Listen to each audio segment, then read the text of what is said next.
The psychology of emotional manipulation. Sarah never imagined that the person who made her feel the safest would one day become the reason she questioned herself. When she met Daniel, everything felt different. He noticed the little things. The way she liked her coffee. The stories she shared. The dreams she hoped to achieve. He remembered details most people forgot. Whenever Sarah spoke, Daniel listened. He made her feel seen. He made her feel important.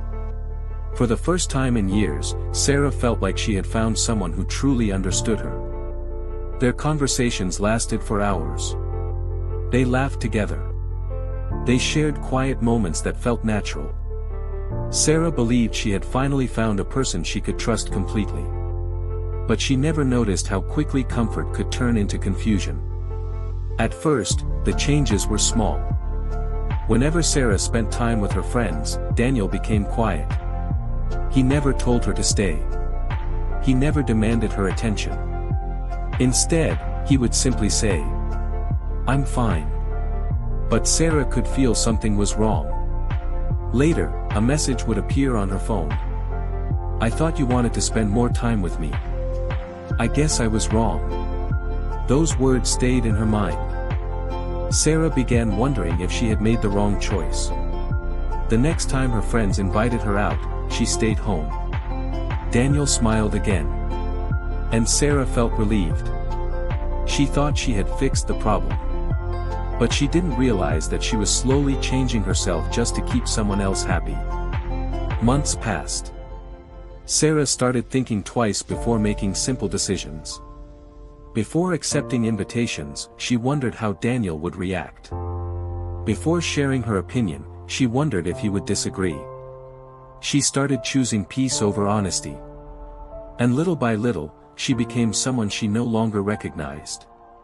Then came the moments that confused her the most. One evening, Sarah reminded Daniel about a promise he had made. Daniel looked at her calmly. "I never said that." Sarah was surprised. "Yes, you did." But Daniel shook his head. "No, Sarah. You're remembering it wrong." She wanted to argue. She wanted to prove she was right. But the confidence she once had began to disappear. She started questioning herself. Maybe she misunderstood. Maybe she remembered it incorrectly. Maybe she was the problem. Eventually, she apologized. Not because she knew she was wrong, but because she was tired of fighting. Over time, Sarah noticed another change. Daniel became unpredictable. Some days, he was loving and caring. He reminded her why she fell for him. Those were the moments she held on to. But then, without warning, he became distant. His messages became shorter. His warmth disappeared. Sarah would sit with her phone, wondering what she had done. Then suddenly, he would return to the person she knew.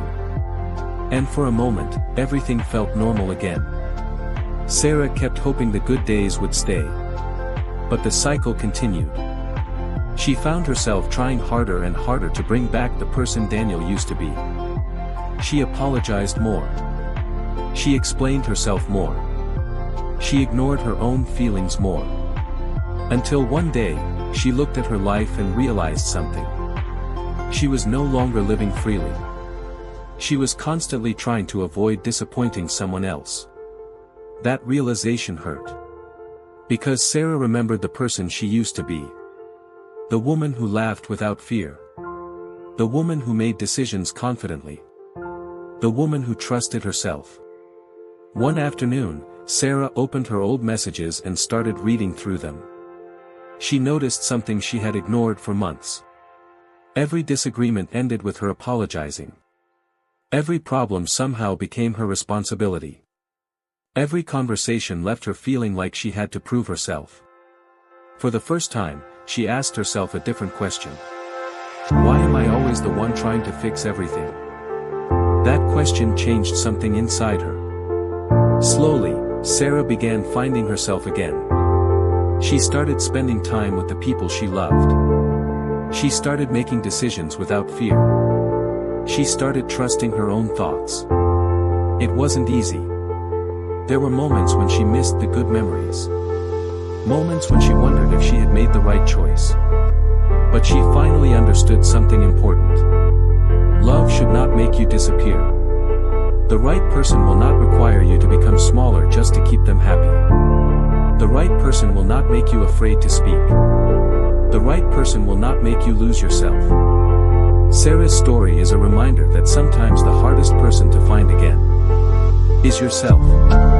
And sometimes the greatest act of courage is choosing to become that person again. Because no relationship, no friendship, and no connection is worth